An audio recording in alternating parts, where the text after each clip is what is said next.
ভিডিওটি শেয়ার করে সবাইকে দেখার সুযোগ করে দিন। আন্দোলনে আমাদের কি পুলিশ বাধা দিচ্ছে? আমাদের তো দাবি শুধু হচ্ছে হেয়ার কাট বাতিল করার, কিন্তু আমাদেরকে পুলিশ কেন বাধা দিচ্ছে? ভিডিওটি সর্বোচ্চ শেয়ার করে সবাইকে দেখার সুযোগ করে দিবেন। আমরা আমাদের টাকা আমরা ফেরত চাই, আমরা হেয়ার কাট বাতিল চাই।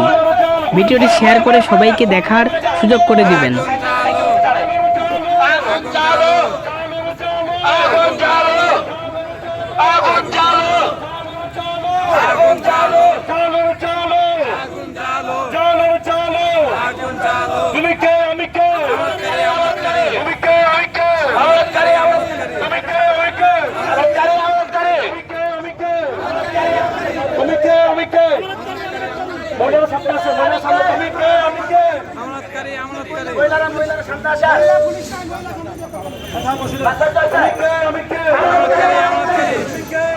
আমি